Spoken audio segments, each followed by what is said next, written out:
Participate in a conversation with once conservative, now liberal Midwest mastered prepared special education high school teacher and a self-proclaimed devil's advocate, East Coast conservative liberal, baccalaureate prepared registered nurse.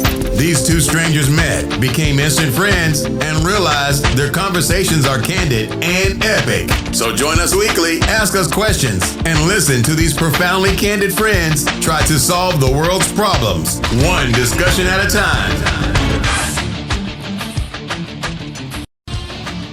Hey, welcome to another awesome episode of The New Theory with Monet and Jared, aka TNT with MJ. I am Jared. I'm Monet. And together we are teaching minds and nurturing souls. Monet, you prefaced this conversation with saying that you had a question for me. Yes. Like always, I'm very concerned about you, Jared. Always, Right. always. And I always need to do, I guess it's my nursing assessment abilities, my skills to always check your climate in a sense. Like, how are you feeling with the platform that you're on, that you live now? This is like your life. This is a part of your life. Yeah. How is it? How are you, again, how is your family interpreting this? Like, are they becoming annoyed with you? Are they just accepting? Are they utilizing you as a resource? What's going on? Well, to hit that latter point, they are using me as a resource. Case in point, most recent, I believe it or not, I do have an example in this. My 12-year-old daughter is reading a story in her English class, and I forgot, I think it's called, the word ghost is in the story, is in the title. But it's about a young man who was killed by police, becomes a ghost, but in his, a young black boy, by the way, Yes. Killed by police. He's seen by the daughter of the police officer that shot him. He is So the daughter of the cop that shot him is the one who can see him. And so and throughout the story, as it develops, you start meeting other I hate to put it this way, but it is what it is, well-known names, such as Emmett Till. And so Emmett Till tells his story. And so our daughter is getting much more information than what she had initially had before. Oh my God, are you serious? This is in a book? What's the name of this book? Yeah, the word ghost is in the story, is in the title. This is, the name of the book is actually will be or is dropped in our description, so you'll know what this is, those who are listening to this. That being said, so Emmett Till is telling his story of what happened, and it was really powerful to hear my daughter recall it. But afterwards, after class, she goes to her teacher, right? And she says, thank you for allowing us to read these types of books, allow us to have these types of open conversations. I wasn't able to do this last year in elementary school, which is true, unfortunately. I got the phone call telling me, yeah, can't do that, whatever. Your daughter's anyway, I digress. And so, but she's just going on. She's like, yeah, and I already knew about Emmett Till, but this is the first time I've gotten a little bit more information about it and been able to openly talk about it. So thank you. And in the teacher's response, he's like, well, how did you already know about that? Was that on your own, or did you get that from your parents? And she's like, oh, it's my dad. My dad has a podcast. Just my dad was, he was teaching history last year, or taught history and he's done his own research, and he shared that, we talk, that type of stuff. So I thought that was cool. So that being said, yes, I think they use me as more of a resource and sounding board, if you will. But you don't have to remind me, what was the first part of your question?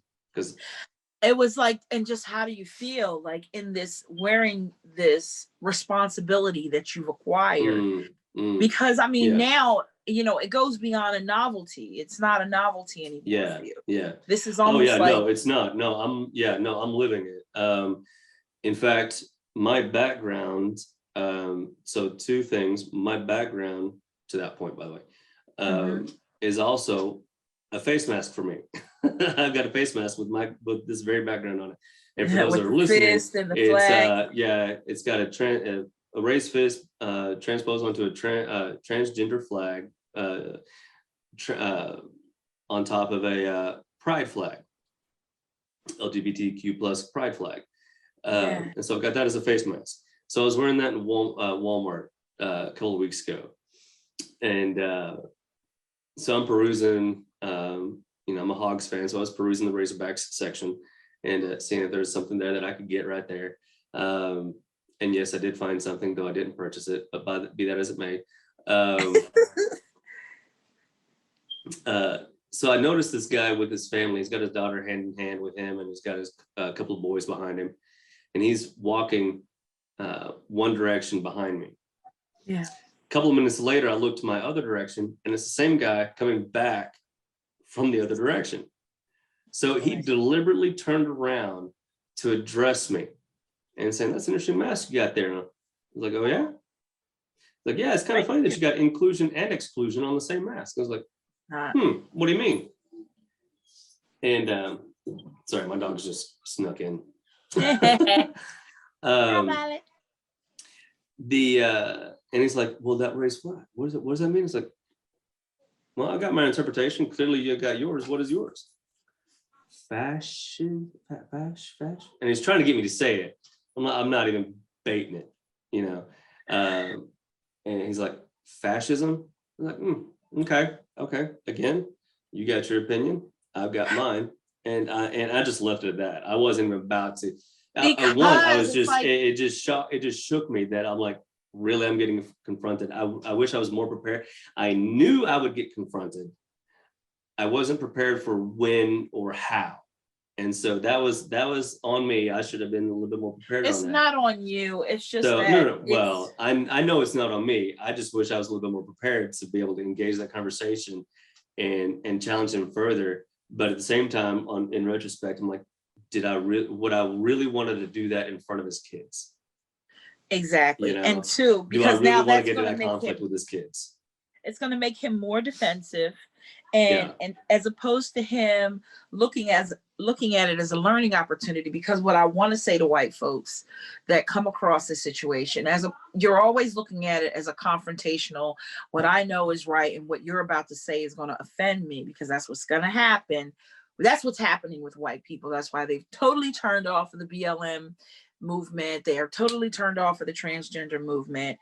And I'm only using white people as an excuse, considering they're the majority. And it's like, this is the reason why we have strife, because there's no willingness to say, let me look at it from your perspective. Yeah. But because I'm simple. It's simple. You inhale, you exhale, you breathe. That's simple. That's life.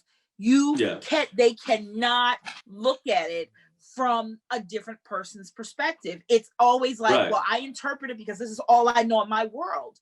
It's like a walnut. You can't get through to it. Right.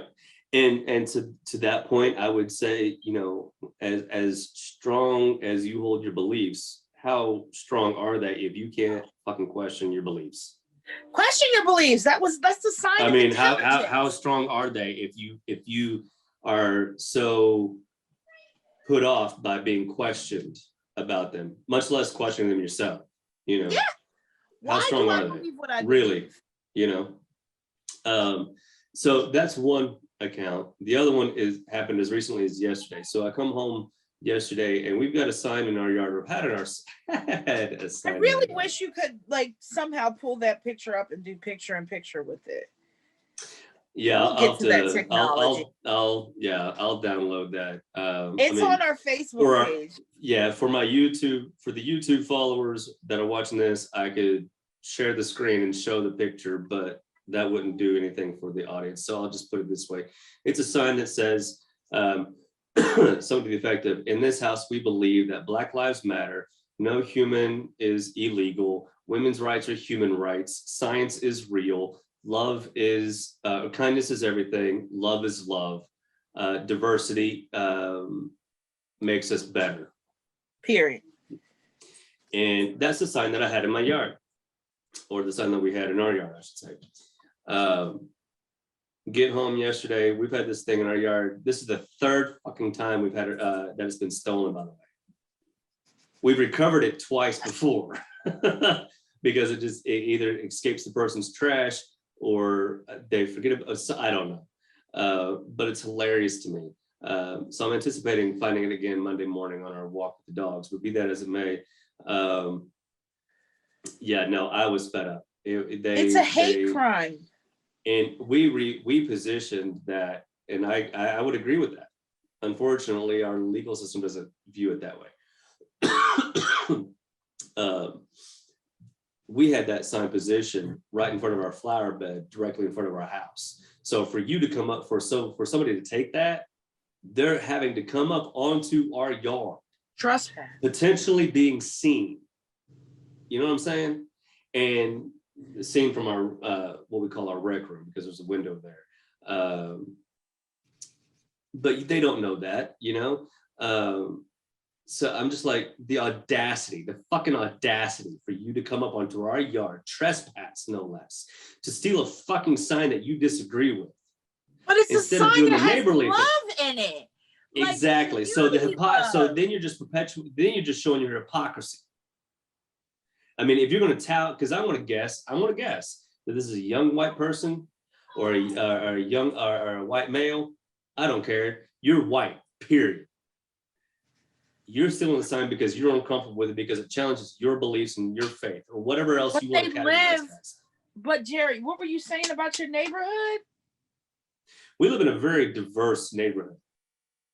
I mean, there are more Spanish-speaking and Marshallese-speaking families in this neighborhood than there are white folks. So, like, why?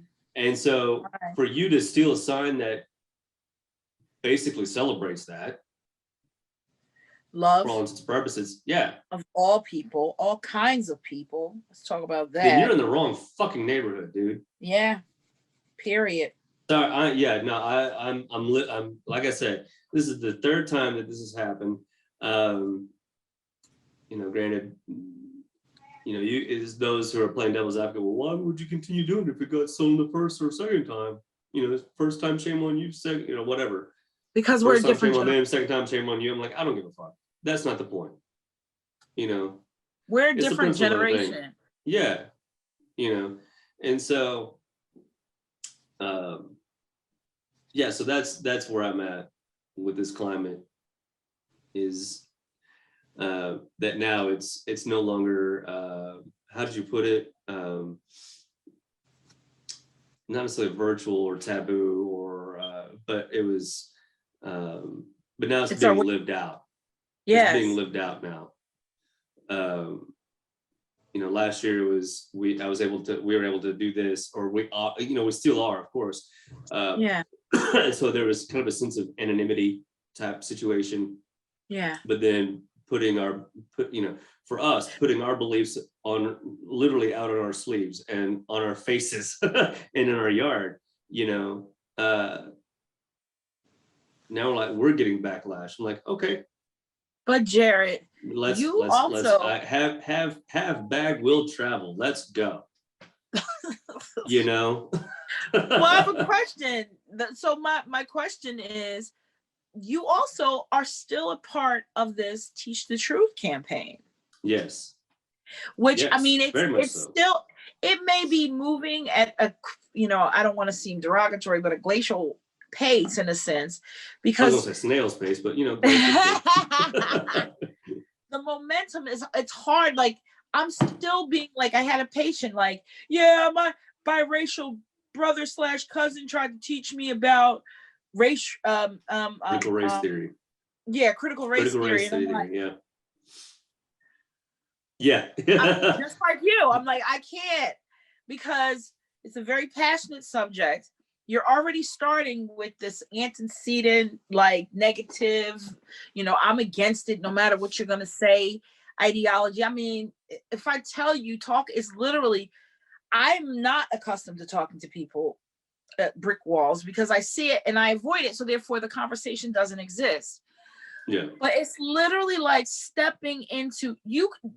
Let me, for the audience, for you to understand, when you're speaking to a person with intelligence, even though, so let's say me and Jared are talking, obviously intelligent, and there have been discussions that we've had where we've been on opposite sides of the fence, Oh, but yeah. we've Yeah. respected each other to respect each other's point of view, still resonate, or even come to a mutual understanding in conclusion in conclusion to our conversation.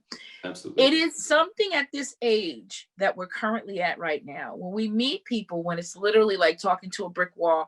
I don't even know what those conversations are anymore because I see it and I totally avoid it because it's only going to get the intelligent person excited and the unintelligent person excited in a happy way.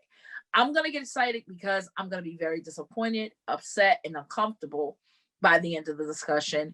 And they're going to be very excited because they made me. They kept feeding the ignorance in themselves. And it's just like it's like a black hole. It's so pointless. It's unnecessary.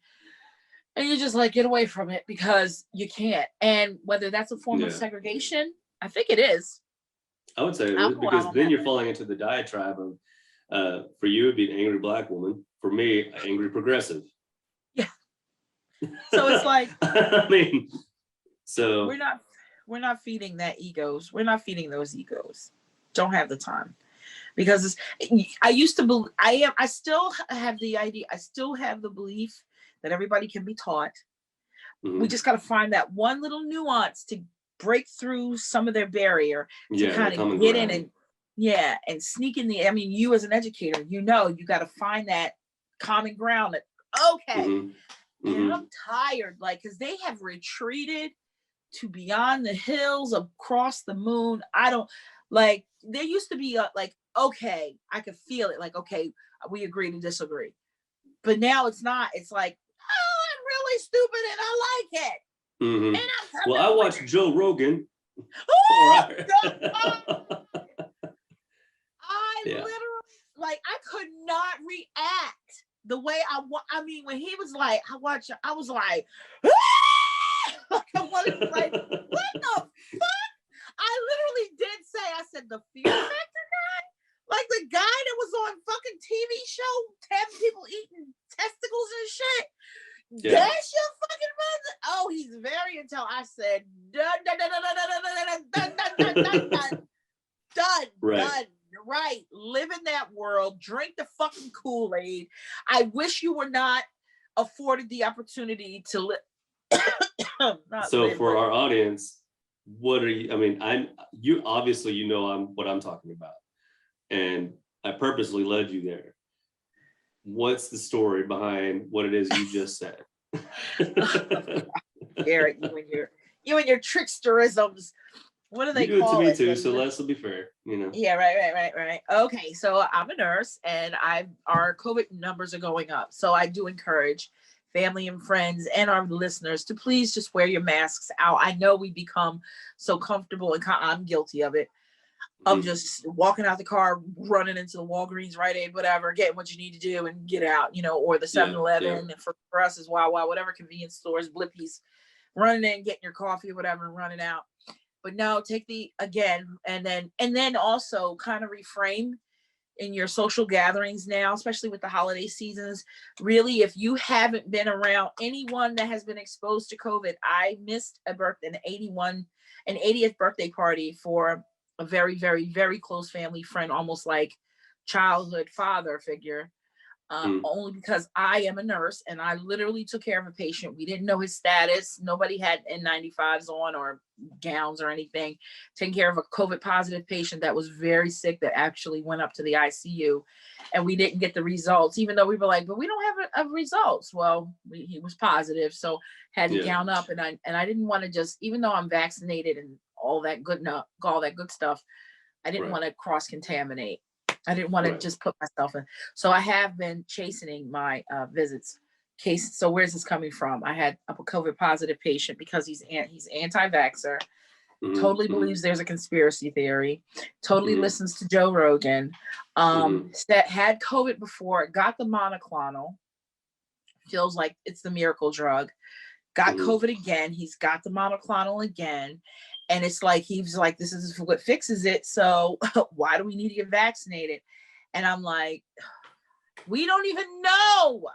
We don't even know the story. Like I wanted to explain to him, you are now a scientific research study, because you got COVID again and you got the monoclonal. So we know that it's good in the system for 3 months. Is it going to be good a second time over? Like you said, you started feeling the effects of it as soon as you got it. And that's like, is it possibly placebo? Are you, putting this in your head? We don't know. He literally lost a relative, very close, not very, but close enough relative, trust me. Same age as him, same anti-vaccine ideology. And it's like, I'm explaining to him with my credentialing on my badge. Okay, so basically what I'm saying is he's a research study.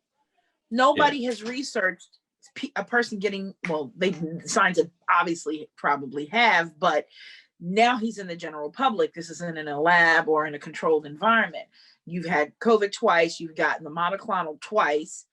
What's going to happen? Is it going to be just as effective as it was the first time? And like I was saying, I believe he's having what is it called, when almost like a placebo effect, like I feel it working because I know it works, but is it really?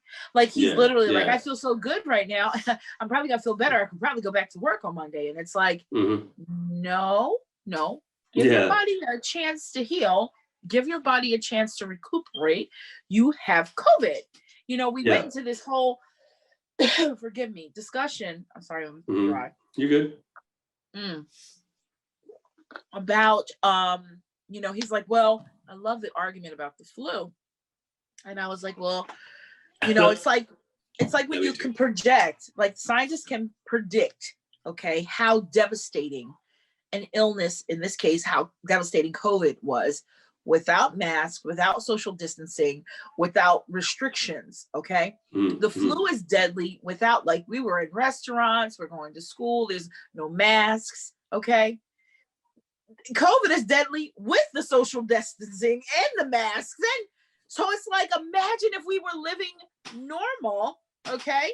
How many more people, half of our population would have been obliterated had we maintained the same, lifestyle that we were once accustomed to pre-COVID with COVID. And I was like, and I need you to recognize, with the social distancing and the masks and just genuinely like respecting each other's for this illness, the flu has dropped drastically.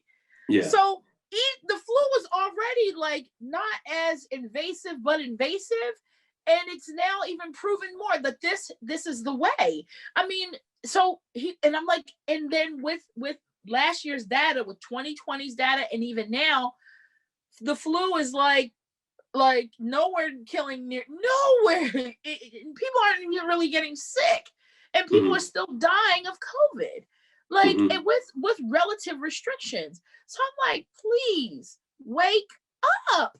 I was like, I don't need a Joe Rogan or Cartoon Clinic to sit here. We're literally seeing it. We're seeing it. So use that as your tool. Use that as your resource. Use the common sense. I mean, and we, that's an argument. It's up for debate. Is common sense really common sense? But my God, I don't know what other words. What other words to use? The data is in front of your face. You don't need to have a degree, okay? Children, you've got the children. There's a generation of children that are trained now. Put the mask on. Leave it up above your nose. Cough in your elbow. Grown ass people still coughing in their hand and coughing out like, oh God. And it's like, people, please just respect. But and then it literally boils down. Can I just explain to you what love of mankind is? Can I explain to you the simplicity of just genuinely caring about the well-being of someone else. It is really not that freaking hard. And I mean, I know No, we can it's not. argue, love your neighbor like you love yourself. Well, some people don't love themselves. So care and be considerate of your neighbor like you want to be cared and considerate for. What kindness is. And then don't just treat yourself, treat others the way you want to be treated. You want to be treated like a dick? Okay. I know how you're going to treat me, and then I'll just reciprocate. But wear a sign. No, but even then. Let us know. Makeup. Exactly, Jared. Hold on. That's not our makeup. Yeah, no, you're right. You're right. Our makeup is not like that. I'll let you live in your ignorance, but I have to let you live in your ignorance because it's a black hole absorbing amoeba of some sorts that just, I don't know how to fix you when you're at that stage. I can't help you. I just need you to go away now. Exactly. So exactly. This man has children and a wife. And it's like, he feels sorry for those that have lost, but he's like, I got the ticket. And it's like, to explain to him that not. the monoclonal... Otherwise, you would not have been there the second time. Exactly. The monoclonal antibodies are the exact same as the vaccine, with the exception that, and I had to explain it to him in this way, hoping he would understand, the vaccine does like time release, or it codes the receptors in your body where COVID would attach to, and just kind of covers it so that it doesn't attach to it. I said, right now, what the antibodies is doing is literally attacking whatever it sees, that with the virus that it recognizes in your body, and then like essentially, like, I guess, burns out or sits in those receptors until the symptomologies kind of dissipate, and it just sits there and looks to keep fighting. I said, that's why you are not even allowed to get the vaccine for 3 months, because it's going to be too many, and then it could flip them over and then let all the COVID come in. I was like, so that's why you got to wait 3 months. I said, but what they're showing is, research is showing, is that the vaccine is lasting 3 to 6 months, in some cases 9 months, depending on which ones you get. Even now, Moderna has a booster, but Moderna's booster, you have to wait 6 months after you let your second Pfizer's the same way. Dose. So with that being said, this is something we're still working through. No, it's not like, when they got the series for when you were a child for the vaccines. We're clearly, and most intelligent adults are understanding that because of the evolution of the disease, of the virus itself, and what we're acknowledging, we don't know a lot. So we're using the primitive ideology of washing your hands, social distancing, masking. Well, it's like you're talking to people that used to believe in Santa Claus. Here we go. Yeah, there it is. There it is. Wow. Yeah, we haven't talked about that in a while. Yeah, I know, right? Santa Claus ain't real, yo. I love, Jared, I love the holiday season. Anyone that's ever worked with me, they know I love, even though I'm Jewish, I think it's a beautiful sentiment of goodness, kindness, goodwill to others. Let's do it. Merry Christmas. And we're loving it. No, I don't have any decorations in my house. I think they're beautiful. I think it's time consuming for me. It's since, whatever, but I think I'm not criticizing. I enjoy it. I actually give houses that have, I know you're like, Monet, that's that extra level, y'all. I give Christmas cards to the houses that have the Christmas lights up, because I feel like they did so much to put all that. I'm too lazy for that. So here's, like, I want to extend you're sharing your beautiful holiday cheer with putting all these beautiful lights out. Here's a Christmas card to say thank you, and you post it if you have them hanging all over the house. And I have stories of my children celebrating Christmas and, having them believe in Santa Claus. And then, but like I said, the story, if those that don't, if you've been listening this long, this story came out last year when Max was in Hebrew school. And his Hebrew school teacher took glee in explaining to him there's no such thing as Santa Claus. And then Max resenting me for years. Years. For simply lying to him, because he told me you lied. And he's right. Yeah. I did lie to him, and I kept a falsehood, and he was very disappointed. And then the series of telephone calls came. We had to explain to Max, you can't tell Christian children that there's no such thing as Santa Claus. Because... Which is funny that you say that. Christian children can't tell them that there's no such thing as Santa Claus. Because... I'm sorry, I got to point out what? The parents wanted to kick my ass. I'm just saying. No, parents wanted to kick my ass. Like, Max was like 4. He was 3.5, 4 years old when he found out there was no, and he was pissed off. He was pissed off. That look of just like, you lied. The boy is 17 years old, and it's still shit. The shit still resonates. Like, you lied. And the whole, like, I pride myself on not lying, and I'm a good person, and here I kept this falsehood alive. Not that it's wrong, because in one respect, the innocence of childhood and perpetuating it, having them believe in something good, being good, and being rewarded for being good is a beautiful thing. And I completely get it. I mean, you can look at it, and then you can look at me as demonizing if you feel guilty because you did perpetuate that. No. Yeah, no, fuck that. Because the original story of, I mean, if you go back, I mean, historically speaking, I mean, the story of Santa Claus is based on a real person. It really is a real person. You know, that was good. It's based on, he was good. I mean, he was a living, another Jesus, ultimately. I mean, we don't even have to say Jesus, because my point being is that Jesus, he ministered to the disenfranchised. He helped the disenfranchised. He was compassionate to the disenfranchised. I don't want to say he didn't give a rat's ass about the hierarchy, but he didn't care about the system. He pointed out the flaws in the system. That's my point as far as making that analogy from the actual story behind Santa Claus and the actual person, and comparing that, because that guy, he made sure that the kids had food. There was something to open on the present. He helped the poor. He did everything that Jesus commanded us to do, and that is feed the poor, clothe the naked, tend to your neighbor, all these things. Jared, and that's what, that's ultimately the spirit. Can I of just Christmas, say, from the abstract, coming from an abstract perspective, I would like you to you're paralleling the ideology of Santa Claus to Jesus, but the reality is that is all of us.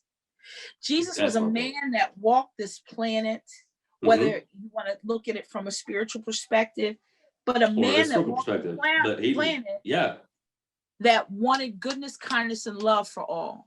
And there's so many others. Mother Teresa. The thing is, one of them is exalted higher than others. So therefore, it almost seems like an unobtainable ideology, but it's not. No, we have it. We all have the disposition to be good, to do good. We have a responsibility to mankind. And it's not that one is better than the other. And I think when we're misinterpreting the teachings, I mean, I know, like, how is this Jewish woman sitting here trying to teach us about Christianity? But the fact of the matter is, I'm not saying that one religion is like, no. You get the core message. That's the point. You get the core message. But the Christianity is not this religious legalism or this legalistic religion that requires you to do XYZ to be able to meet ABC. Thank you. It's a ministry, not even a religion. It's a living. It's a living of loving your neighbor. You can't but to just your point talk earlier, about it. To your point earlier, though, it's hard to do that if you don't love yourself. So if you don't love yourself, you're not able to do all those things despite what your beliefs tell you you are. If you're God's child, you are God's child. So live that out. Live that. If Jesus was telling you we're all God's children, he's telling you, do it. The thing is, there's the negative id that exists on this planet wants us to continue to perpetuate the gluttony, the greed, the desire to be better than, as opposed the to selfishness, just being the better than, self-identity. the better than ourselves. Exactly. Being our better selves. How about that? Because I love me, so therefore I automatically love you until you push me to get the hell away from you. And then because that's another way of me loving you. So that way I'm not turning this love into hate because I'm attacking you. I'm going to love you by backing out and getting away. And you do you. I'm going to do me. I'm leaving you to be, leaving you at peace. I'm loving you in that way, because if we continue this, it's not going to be love anymore. And neither one of us want that. No. And we want the goodness. I mean, there's like, I had to explain to some people, you can't just say it. You can't just read scripts. You literally have to internalize it and look at and feel good, feel the goodness associated with being good and knowing I'm doing the best I can do. I look for my Christian brethren and sisters. That book, the Goosebumps, is one of the most beautiful books I've ever read. The Bible.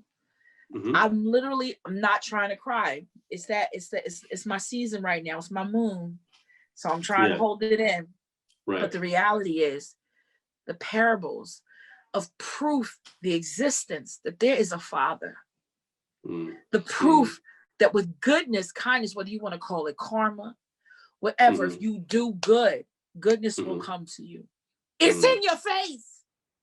Yeah. Why, Jared? Why do people not get it? How dare you? Look, I've never, to this day, I still haven't seen The Passion of the Christ. Because just seeing the clips, just seeing the clips and hearing the story of why Mel Gibson did what he did was in fact a way, even though I forgot he's a Jew hater.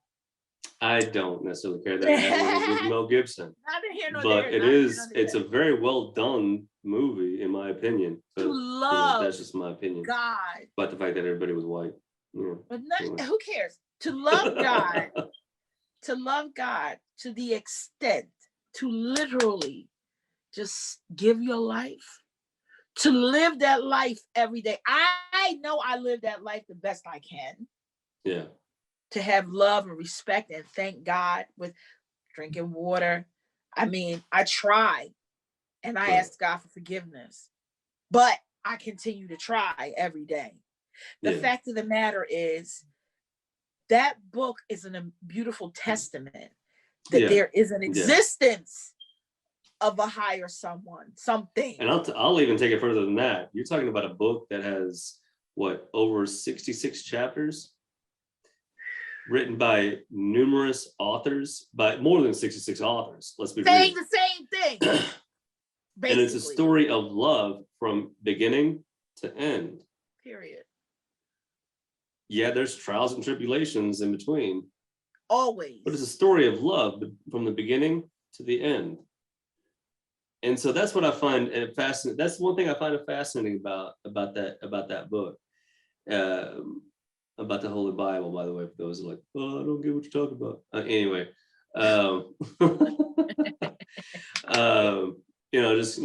education is education, right?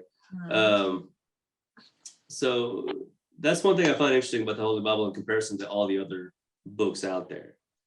Every other book is written by one person. The Quran is written by one person. The Book of Mormon is written by one person. Basically, let's be real, the Torah was written by one person, but that, anyway. But that's also part of the Bible, so let's be fair.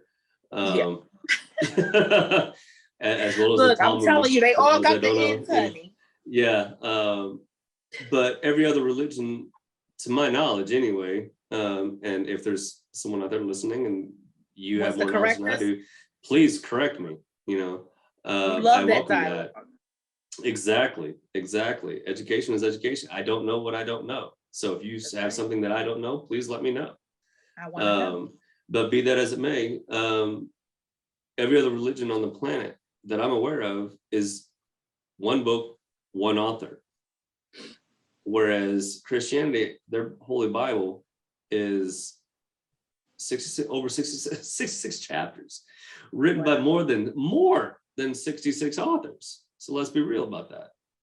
You know, telling the same damn story.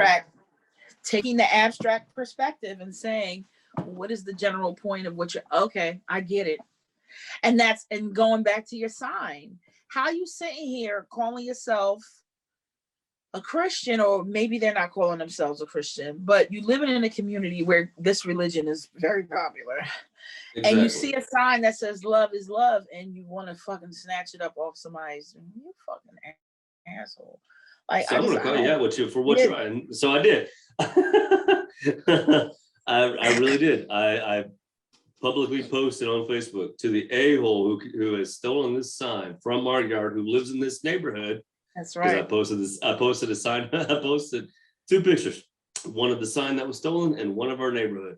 So I'm like, to those that look, to the a-hole who lives in this neighborhood who stole this sign, got something for you. Yeah.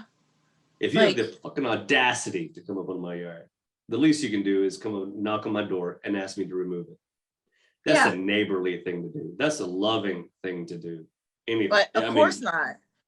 I want to be a coward. That's what shit. The loving thing to do is leave it be. I mean, you left it be for the past 2 to 3 weeks. Mind your business. Like, if that's the way that you love your neighbor, is to let them be, then let me fucking be. Look, use that energy and hug your freaking kids. How about that? Yeah, there you go. Hug your kids, love yourself. And we can go into another psychological discussion on how to love yourself. But at that, that's an excellent segue, because we are out of time at this point. So are we really? We are. Talk about the Duggar kid and the. Oh no, that's another conversation. Well, hopefully by the time we talk again, his sentence will be handed down. Uh-huh. So then we'll have really something to talk about. Yeah. And by the way, the special election for the Arkansas senator who has stepped down, that Duggar's daddy is running for to fill that seat. That election is on Tuesday, December 14th. Ooh, so get out and vote. Get out and vote for the other Republican. Just say because they're filling the an incumbent seat, and that person happens to be Republican. So we gotta have another Republican to fill it. I don't know really. Anyway, that's how hopefully I'm understanding it. But around here, I'm only seeing 2 different signs, and one of them happens to be the Duggar's daddy, patriarch, and then another guy. So yeah, get out and vote for the other guy. Other guy. Because no telling what Duggar's patriarch is going to do. You know. Anyway, that being said, that can be a conversation for next week. So we are out of time. Yeah. We'd love for you to join the conversation. Please leave us a comment. Like us and follow us on Facebook at TNT with MJ 2.0. Subscribe to us on YouTube at The New Theory. Email us if you want at tntwithmj@gmail.com. That is tntwithmj@gmail.com. Or shoot, if you want to hit us up on Facebook and DM us that way, by all means, we welcome that as well. But please, and again, if we've said something that was out of place, or we were wrong in something we said, and you have the knowledge, by all means, please let us know, because that's really another part of this conversation that we're having. Is we're all about knowledge. Knowledge is power. You know, we don't know what we don't know, and if you have the information to let us know, then please let us know, and we will acknowledge that. So that being said, Monet, last word. Last words is we're getting closer and closer to the Christmas season, and I just want to let everybody know that love is love. Don't forget your neighbors. Send your Christmas cards now, because I'm about to. Bye. Yeah.